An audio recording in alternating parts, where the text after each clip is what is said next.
तो भाई क्या देखा हमने, गुब्बारा जो है वो पतंग को क्या समझाने पर लगा हुआ था कि भाई चाहे मैं हूं या तुम हो, हम दोनों जो है हवा के भरोसे ही हैं।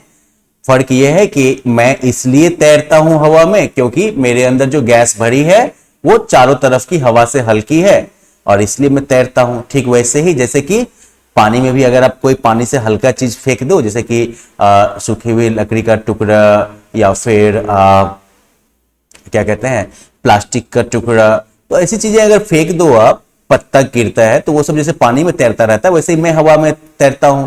उसी तरह से जो है तुम भी हवा की मदद से ही जो है तैरती हो। मैंने बताया था ना आपको कि जब पतंग उड़ाते हैं तो हवा के उल्टी दिशा में भागते हैं, इसीलिए क्योंकि हवा के उल्टी दिशा में ही पतंग उड़ती है। लेकिन पतंग जो है वो अभी भी ये बात मानने के लिए तैयार नहीं थी, है ना। पतंग अभी भी हार मानने के लिए तैयार नहीं थी। तो वो क्या बोली, मैं कैसे विश्वास करूं कि मुझे हवा उड़ाती है। भाई सवाल तो तगड़ा है, कैसे विश्वास कर लो कि मुझे हवा उड़ाती है। मुझे तो वह डोर उड़ाती है जिसके सहारे मैं बंधी हूं, उसका दूसरा सिरा तो नीचे खड़े संदीप के हाथ में है जो झटके दे देकर मुझे उड़ा रहा है। अब ये क्या बात हो गई भाई। ये पतंग जो है वो तो बिल्कुल नादान है ना, बुड़बक जिसे कहते हैं। वो क्या समझ रही है, वो ये समझ रही है कि मैं जो है उस डोर के सहारे, उस धागे के सहारे जो है मैं उड़ रही हूं जिसका दूसरा सिरा संदीप के हाथ में है और वो झटके दे देकर मुझे उड़ा रहा है। पतंग उड़ाते वक्त आपने देखा होगा लोग कई बार जो है धागा को क्या करते हैं, जैसे मान लो ये पतंग है ना, और ये धागा है, तो उड़ाते वक्त अब क्या करते हैं, बार बार धागे को ऐसे ऐसे ऐसे ऐसे पीछे की तरफ जो है खींचते हैं। इससे क्या होता है, पतंग जो है और ऊपर ऊपर ऊपर जो है चढ़ता जाता है। ठीक है, इसे लोग कहते हैं पतंग को ऊपर चढ़ाना, समझे कि नहीं। तो पतंग जो है वो ये समझ बैठी है कि संदीप जो वो हाथ का झटका दे रहा है ना, उसी वजह से मैं उड़ रही हूं। पतंग को ये नहीं पता है कि झटके देने से होता क्या है, या फिर झटका देने के बाद जो पतंग ऊपर जा रही है उसमें हवा का क्या योगदान है। और गुब्बारा जो है उसे वही समझाने वाला है। गुब्बारा मुस्कुराता हुआ बोलता है, पर क्या तुम्हें पता है कि संदीप के झटके देने पर क्या होता है ना। अब मान लो कि कोई काम करने से कुछ होता है, तो आपने एक काम किया उसकी वजह से कुछ और हो गया, तो क्यों होता है ये आपको पता होना चाहिए कि नहीं। जैसे कि अक्सर आपने देखा होगा कि लोग जो है पौधे की जड़ में जो है ना, लोग पौधे की जड़ में जो है अक्सर क्या करते हैं, पानी डालते हैं, है ना। और आपने ये भी देखा होगा कि अगर पौधे की जड़ में आप पानी वानी डालते रहिए बढ़िया से, तो पौधा जो है वो तेजी से बड़ा होता है। तो ये तो हम जानते हैं कि पौधे की जड़ में पानी देने से पौधा बड़ा होता है, लेकिन क्यों होता है ये जानना भी जरूरी है ना, तब ना आप होशियार बनिएगा। तो वो इसलिए पौधा बड़ा होता है क्योंकि पौधा जो है वो उस पानी का यूज करता है और पानी के साथ साथ जो मिनरल्स वगैरह घुले होते हैं उन सब का यूज जो है वो खाना बनाने में करता है। और जितना पानी अगर पर्याप्त मात्रा में मिलती रहे तो पौधे को जो है खाना बनाने के लिए पर्याप्त जो है पानी मिलता रहेगा और पौधा तेजी में ज्यादा खाना बनाएगा तो ज्यादा तेजी में बढ़ेगा। यही होगा ना। तो आपने कारण समझ लिया, तो अब आप किसी को बढ़िया से बता सकते हैं ना कि पौधा जो है उसमें पानी डालना क्यों जरूरी है। ठीक वैसे ही पतंग को भी तो ये जानना जरूरी है ना कि संदीप जो झटका देता है तो उस झटके की वजह से जो है वो क्यों ऊपर जाता है।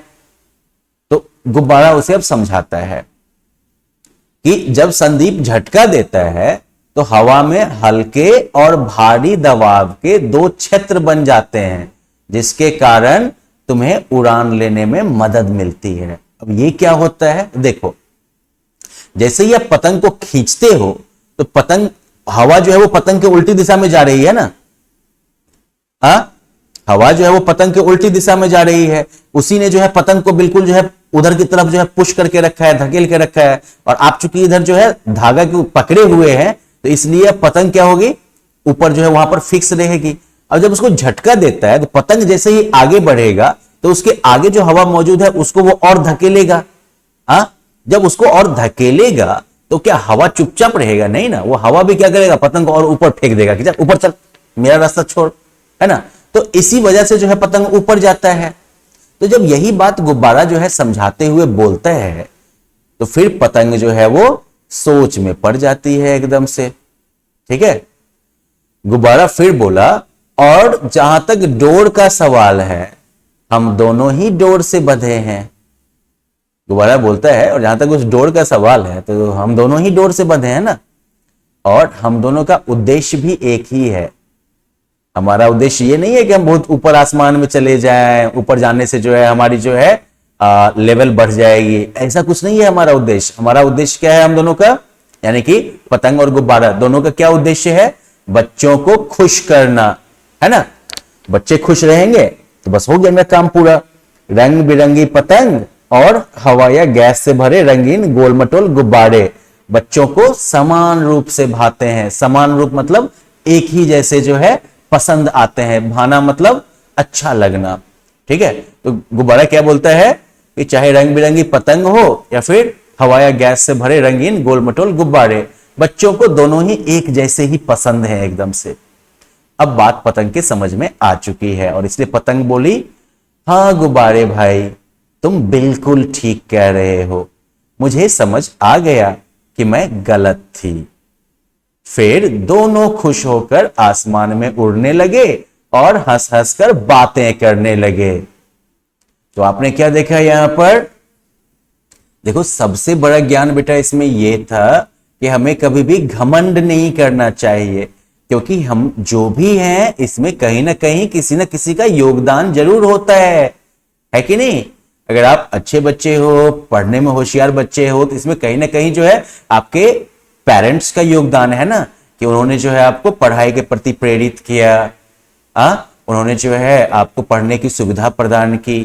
तो अगर आप जो है लाइफ में कुछ अच्छा करोगे भी तो आपको ये घमंड नहीं करना चाहिए कि आप इतने बड़े बन गए, बल्कि आपको ये याद रखना चाहिए कि आपके पेरेंट्स ने, आपके माता पिता ने जो आपके पीछे मेहनत की, जो आपके पीछे त्याग किया, उसके परिणाम स्वरूप आप कुछ अच्छा कर पाए हैं और आप उसके लिए जो है उनके प्रति कृतज्ञ रहेंगे, आभारी रहेंगे और मन लगा के अपना काम जो है वो करते जाएंगे, है ना। अगर आप कुछ बहुत अच्छा करते हैं तो आप जो है अपने राष्ट्र के प्रति, अपने समाज के प्रति, सबके प्रति जो है आप आभारी रहेंगे। वजह यह है कि हम जो भी करते हैं, हम जो कुछ भी हासिल करते हैं, उसमें जो है हमारे परिवार, हमारे समाज, हमारे शिक्षक, हमारे देश, राष्ट्र, राइट, सबका जो है योगदान होता है। चलिए अब ये जो कुछ नए शब्द हैं इन्हें आप पढ़ के देख लीजिएगा, और हाँ मुहावरों को भी इसमें इस पाठ में जो है मुहावरों का भी ठीक ठाक प्रयोग किया गया है, इसलिए इन मुहावरों को जरूर याद कर लीजिएगा और उसके बाद जो है आप जो प्रश्नोत्तर दिए गए हैं इनको पूरा कर लीजिएगा। ठीक है, चलो देन बाय बाय।